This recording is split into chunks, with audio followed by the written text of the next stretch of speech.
Olá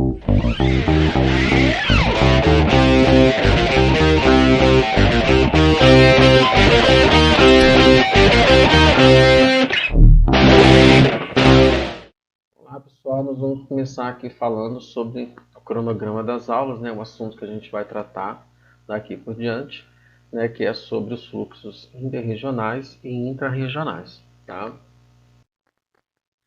Então a gente já vai falar aqui inicialmente, a gente vai fazer uma breve referência, né, às alterações na economia brasileira, né, especialmente ali a economia brasileira ali no início do processo de colonização.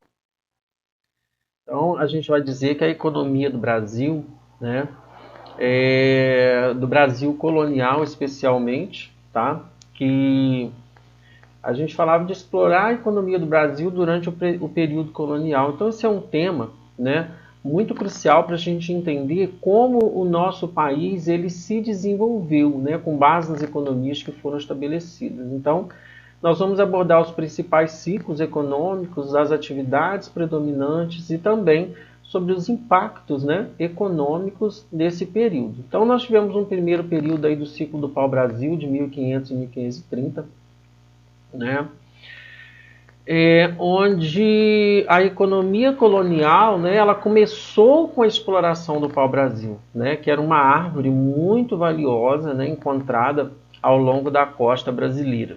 Né? Então, isso também atraiu os portugueses, né?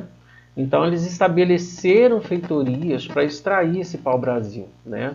Para a Europa, obviamente, né? Onde ela era também utilizada principalmente, né, na fabricação de corantes, tá?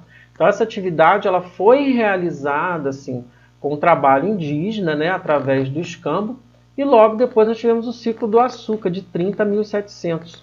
Né? Então, assim, com o declínio da exploração do pau-brasil, né, o foco, então, econômico, ele se voltou aí para a produção do açúcar. Né?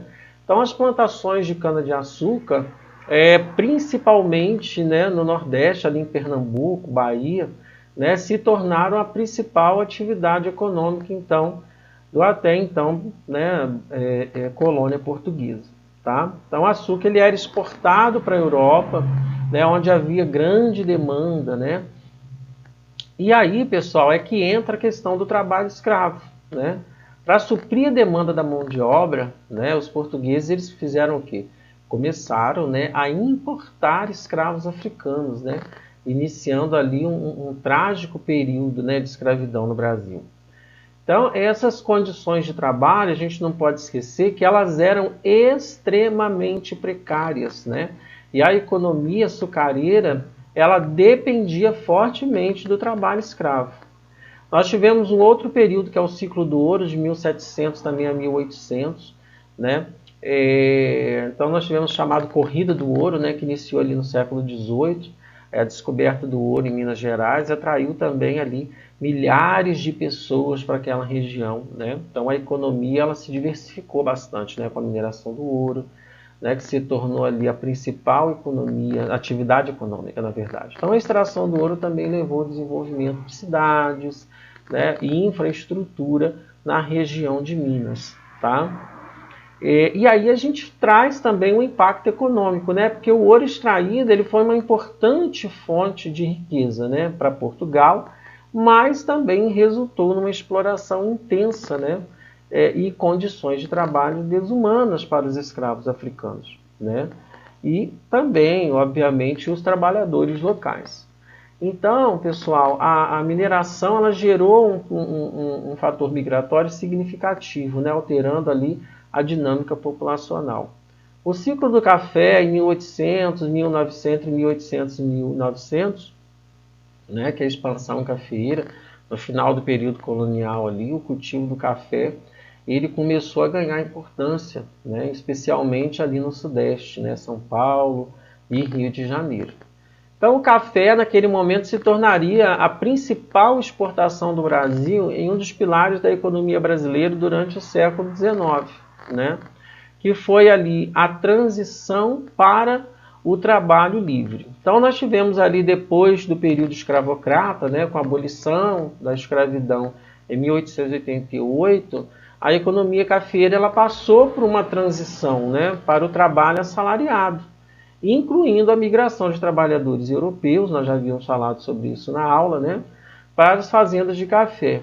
E isso teve impacto socioeconômico, obviamente, né? A gente vai trazer a desigualdade social, né? Porque a economia colonial ela foi marcada por uma profunda desigualdade social, né?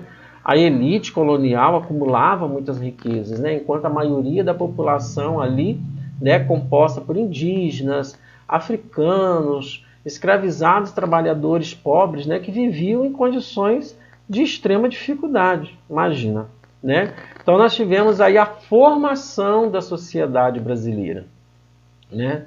Então as diferentes atividades econômicas, né, e o uso da mão de obra escrava influenciaram a formação da sociedade brasileira como um todo, né, deixando aí marcas profundas, né, nas relações sociais e econômicas que perduraram, né, e perduram até os dias de hoje.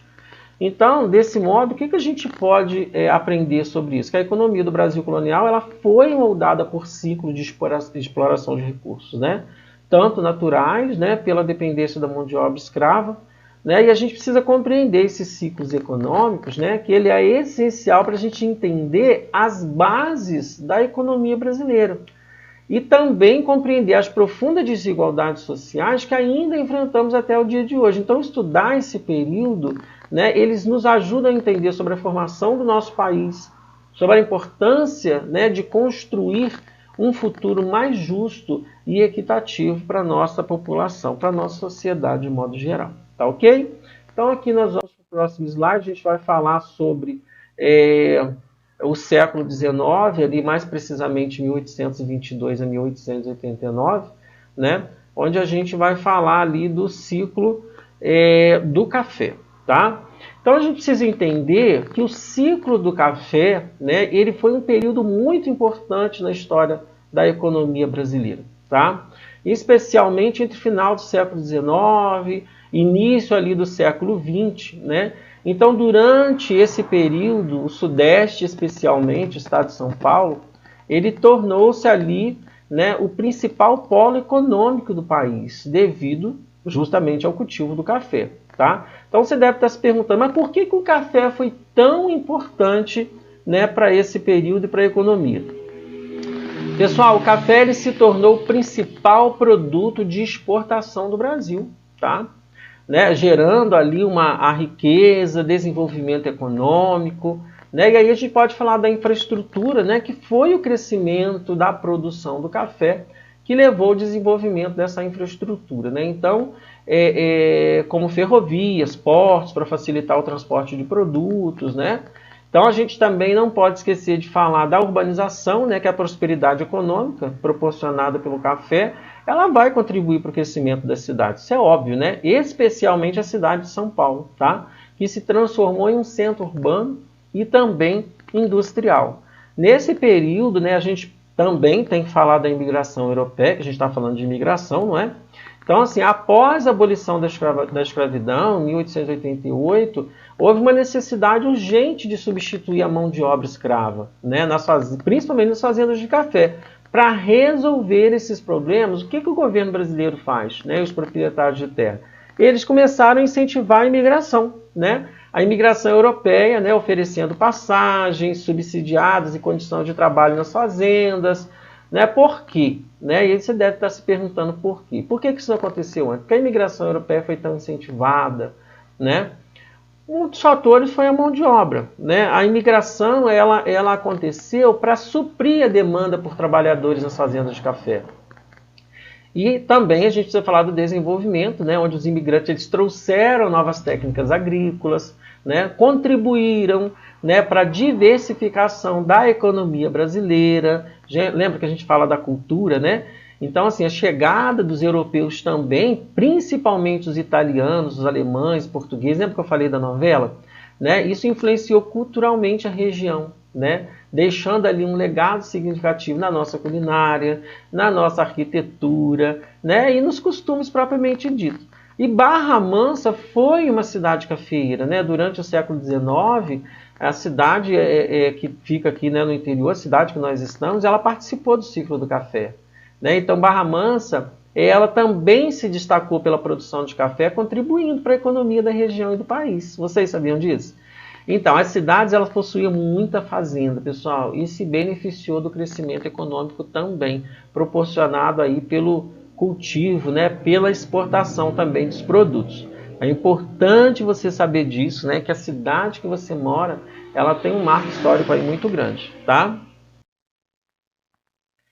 Pessoal, no início do século XX, né, ali entre 1900 e 1930, o Brasil ele inicia ali, né, o seu processo de industrialização, né, que se concentrou principalmente, né, na região sudeste, a nossa região, especialmente na cidade de São Paulo, né, no Rio de Janeiro. Então esse período ele marca ali o começo de uma transformação econômica, né, significativa, né? Então vai atrair imigrantes de outras regiões do país, imigrantes do exterior, né, em busca de oportunidades de trabalho, nas fábricas que começavam ali também a se estabelecer. Então esse desenvolvimento industrial, ele impulsionou, né, a expansão urbana, com o crescimento acelerado das cidades, né? Tudo isso devido ao desenvolvimento das indústrias, tá? E ao êxodo rural, obviamente. Então, à medida que muitas pessoas elas deixam o campo e buscam as melhores condições de vida para a cidade, né? Busca emprego nas áreas urbanas, é aquilo que a gente sempre fala que acaba até ficando repetitivo, né? Porque as pessoas elas vão emigrar, por quê?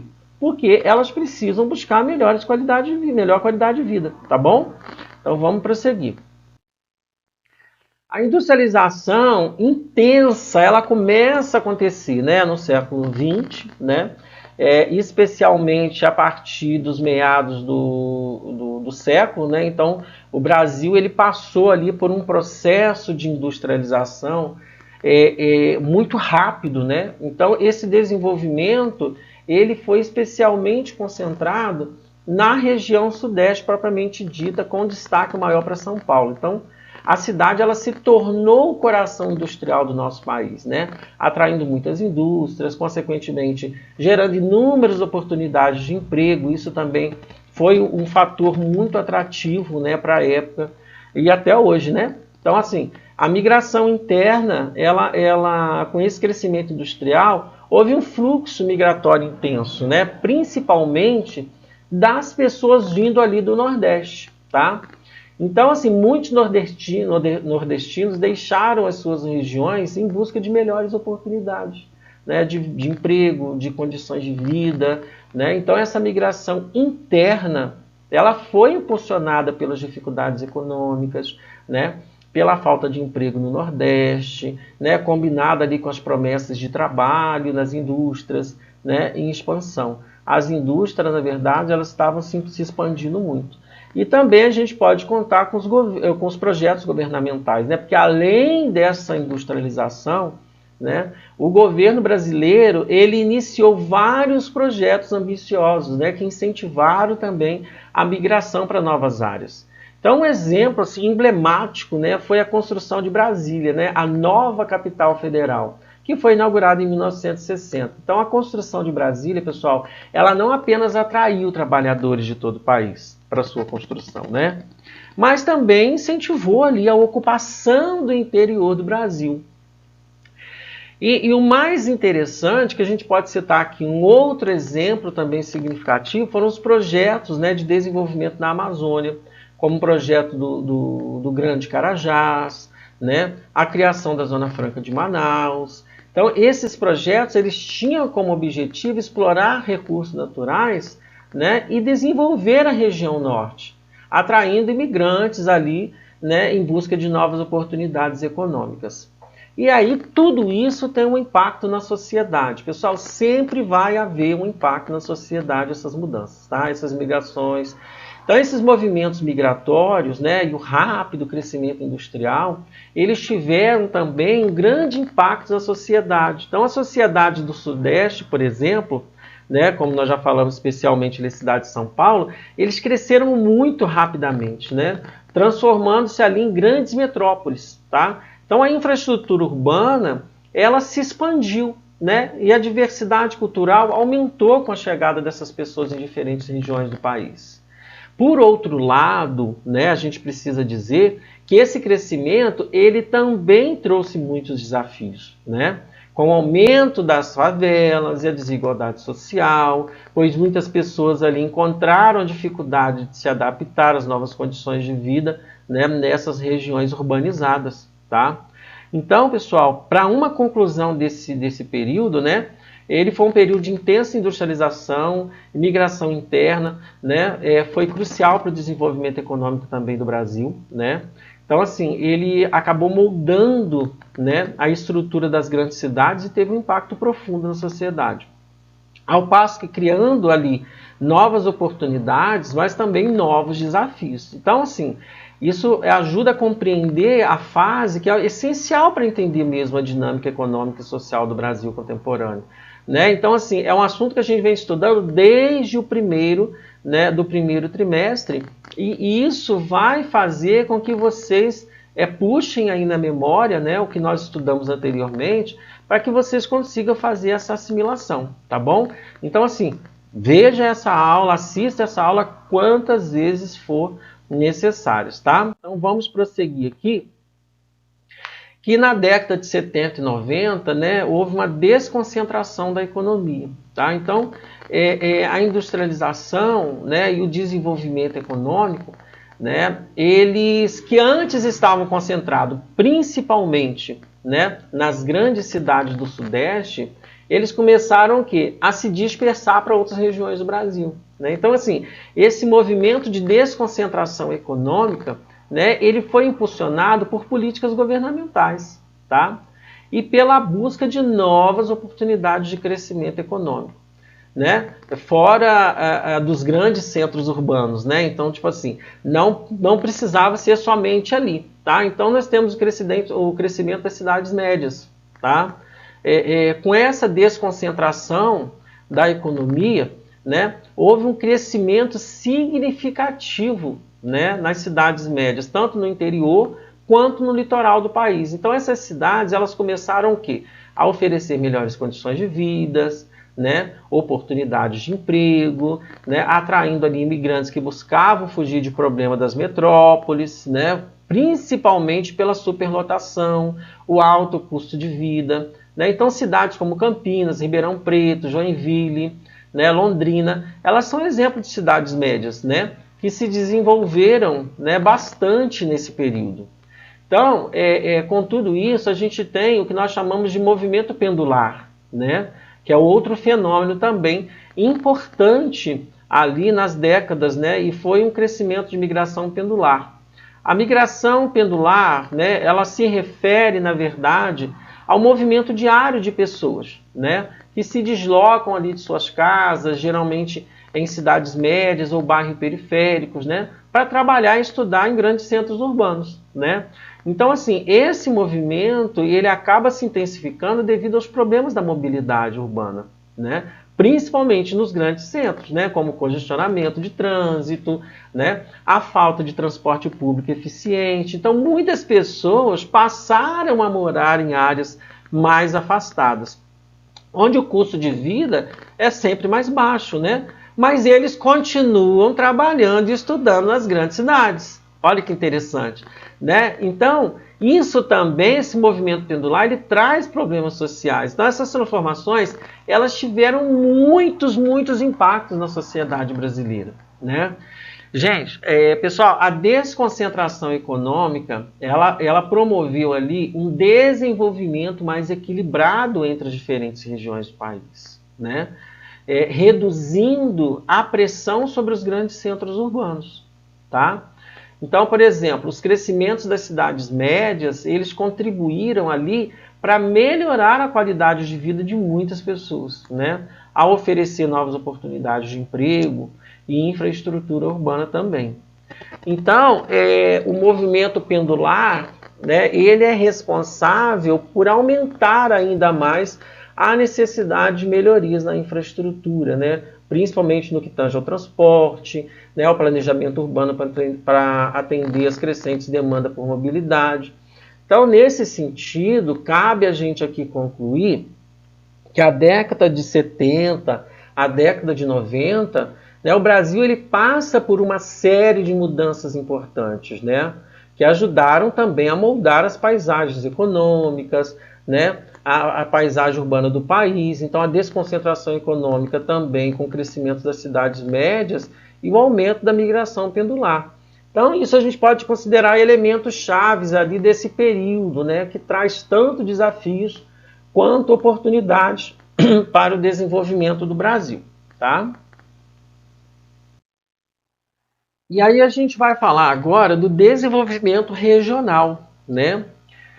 O desenvolvimento regional é a melhoria das infraestruturas, especificamente. Então, ali, no final do século XX, né, no início do século XXI, houve significativas melhorias na infraestrutura de transporte e comunicação no Brasil, tá?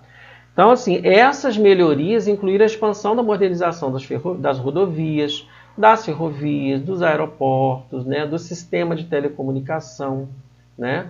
Então, assim, existiu ali uma facilitação da dispersão econômica. Então, essas infraestruturas que foram ali naquele período aprimoradas, que facilitaram a dispersão econômica, né, para fora dos grandes centros urbanos, né?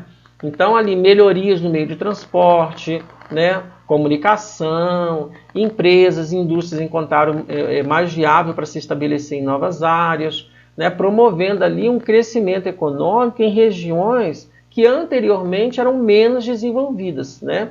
Então, as cidades do interior do país, em regiões mais afastadas do litoral, elas começaram um processo de desenvolvimento muito rápido, né, impulsionado ali por investimentos e oportunidades de negócio, tá? Então, assim, houve um deslocamento, aí, uma expansão, né? Então, o crescimento das novas áreas urbanas, ele aconteceu como um resultado, né? Houve um crescimento significativo de novas áreas urbanas, né? As cidades que antes eram pequenas, né? Pequenas ou médias, elas passam ali a se expandir, a se modernizar, né? Oferecendo ali uma melhor infraestrutura, serviço público, oportunidades de emprego. Então, esse processo ele certamente ajudou a equilibrar o desenvolvimento regional, né? E também a reduzir a pressão das grandes metrópoles, tá? Então, pessoal, nós não podemos esquecer de falar sobre a migração de retorno, né? O que é a migração de retorno? Ela também vai buscar melhores condições econômicas e melhores condições de vida. Então, com esse desenvolvimento regional, muitas regiões que anteriormente enfrentavam ali muitas dificuldades econômicas, elas passam a oferecer melhores condições de vida. Então, esse desenvolvimento, ele incluiu a criação de novos empregos, né, melhoria da qualidade de serviços, né, principalmente os públicos. Então, a maioria como que eu posso dizer, né? E também maior acesso a bens e consumo de serviços, tá? Então, quando a gente fala em retorno às regiões de origem, né, a gente vai falar o que? Olha, devido às condições, né, a essas melhorias, muitos migrantes, né, que haviam deixado anteriormente suas regiões de origem e buscaram ali melhores oportunidades nas grandes cidades, eles começaram a retornar. Então, essa migração de retorno, ela foi motivada pelo desejo de restabelecer, né, em suas terras natais, agora com melhores perspectivas econômicas e de vida. Olha que interessante. Então, pessoal, esses impactos da migração de retorno vai gerar também ali, né, um retorno, ela vai gerar ali também um impacto, né? Então, a migração de retorno, ela teve, assim, vários impactos positivos. Então, vamos falar dos positivos, né? O reforço das economias locais. Então, assim, os retornados, eles trouxeram consigo novas habilidades, né, conhecimentos, experiências adquiridas em outras regiões, contribuindo ali para o desenvolvimento da economia local, tá? Então, pessoal, nós não podemos deixar de falar da reunião de família social, né? Isso facilitou a reunião de famílias, né, das comunidades, promovendo ali uma que nós chamamos de coesão social, tá? A redução da pressão urbana, isso ajudou a aliviar a superlotação e os problemas ali associados, né, nos grandes centros urbanos. Desse modo, assim, a gente pode concluir que no final do século XX, no início do século XXI, o Brasil ele experimentou importantes transformações, né? Principalmente no que tange ao desenvolvimento regional, né? A migração de retorno, a melhoria das infraestruturas, né? Transporte, comunicação, facilitou a dispersão econômica, né? O crescimento de novas áreas urbanas, ao mesmo tempo, né? Melhores condições econômicas, né? De vida em várias regiões. Incentivaram muitos migrantes a retornarem ali às suas regiões de origem, né, que foi uma forma também de contribuir para um desenvolvimento mais equilibrado e sustentável do país, tá? Isso é importante a gente reconhecer, tá ok?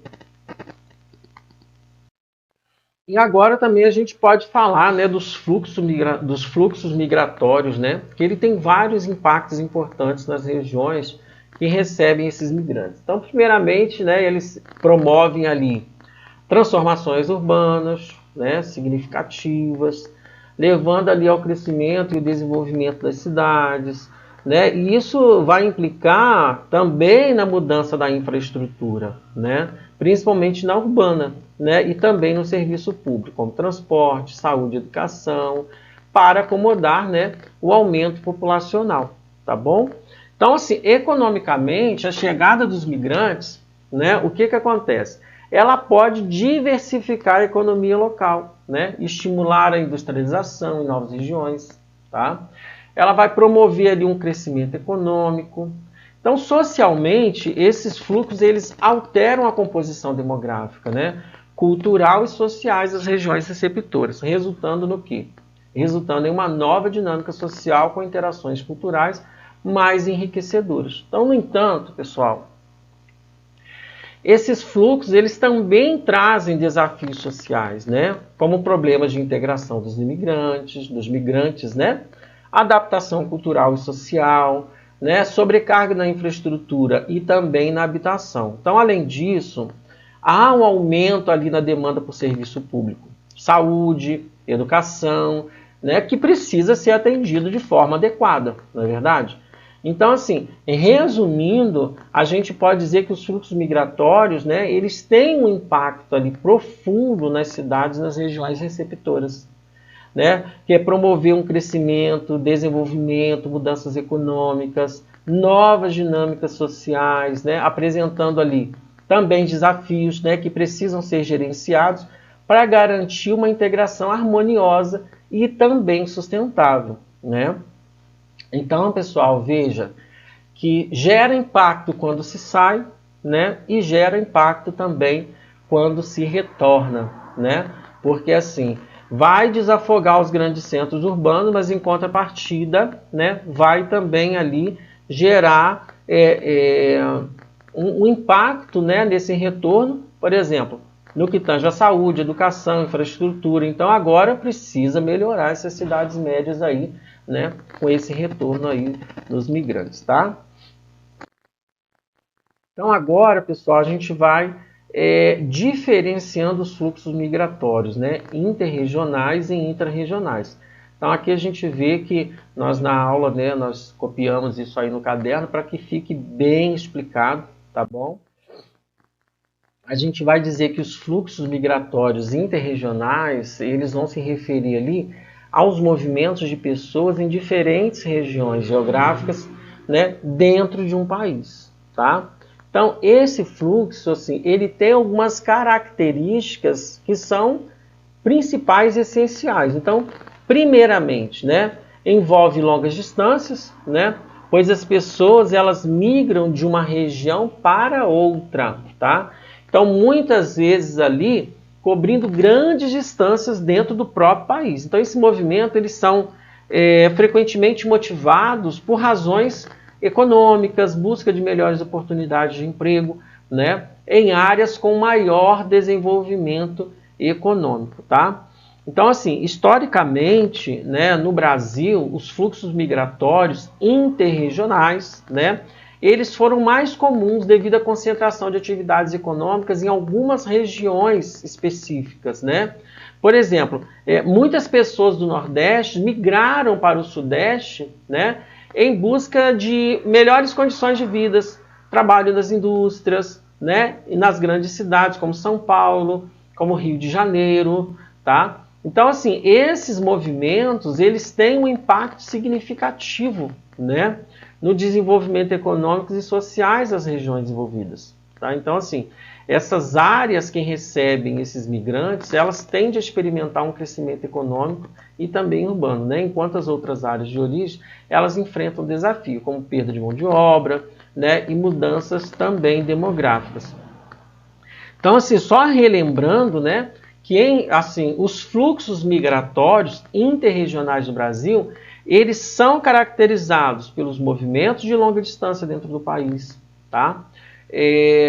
Motivados principalmente por oportunidades econômicas, né, desempenhando ali um papel crucial na industrialização da população, né, e também no desenvolvimento de diferentes regiões. A gente só está assim, relembrando, né, porque a gente estava falando, né, da migração de retorno, tá? Então a gente vai aqui. Então vamos agora, pessoal, relembrar os exemplos, tá? Durante o período de 30 e 70, houve uma migração massiva ali dos nordestinos, né, para a região sudeste do Brasil, especialmente São Paulo, né, motivado pela industrialização. Então, assim, a busca por essas melhores condições, oportunidades, melhores empregos nas indústrias, né, um crescimento que atraiu muitas pessoas do Nordeste, que buscavam escapar das dificuldades econômicas e sociais da sua região de origem, né? Então, ali, veja bem, além disso, tem os projetos governamentais, né, que eles também desempenharam um papel ali crucial na redistribuição da população brasileira, tá?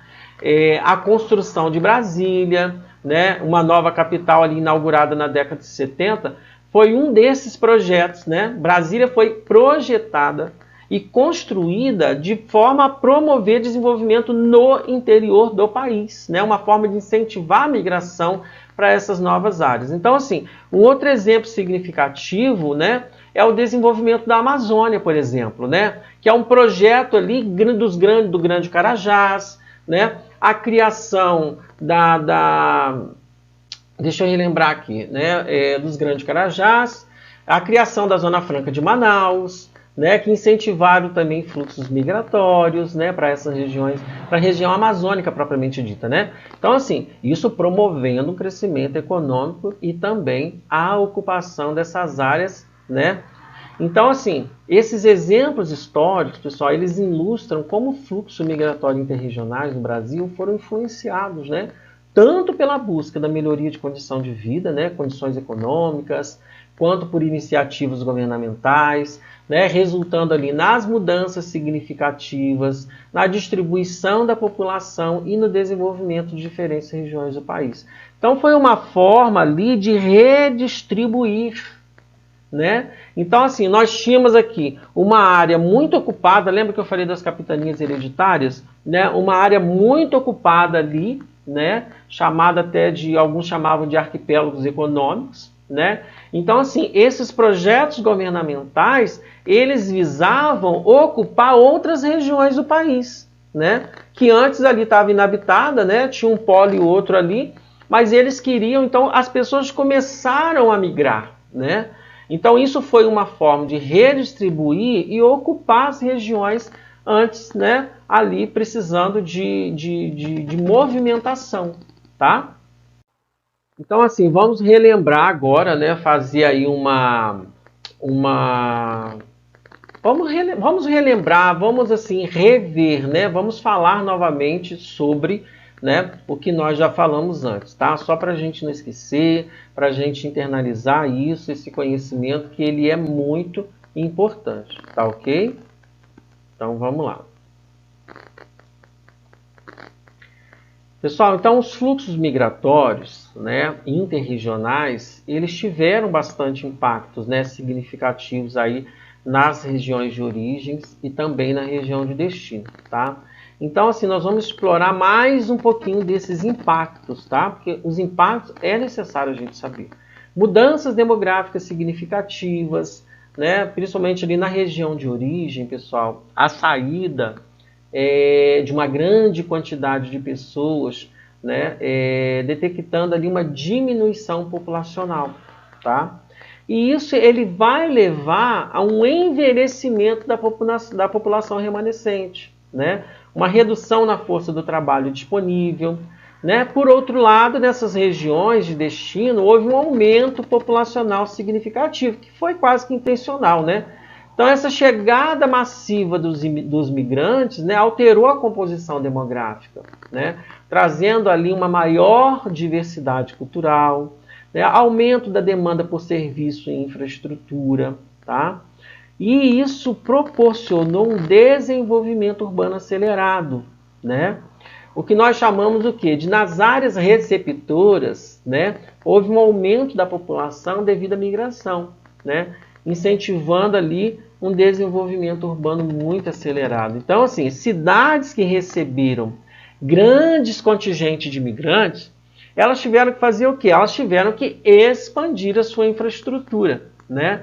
Que foi uma forma de acomodação e crescimento populacional. Então, assim, isso incluiu construção de novas moradias, expansão das redes de transporte, né? As melhorias do serviço público, serviço de saúde, educação, saneamento básico, mas também gerou ali problemas sociais e de infraestrutura também. Esse rápido crescimento ele trouxe assim, muitos desafios, né? Muitas cidades passaram a enfrentar problemas como a marginalização dos migrantes, né?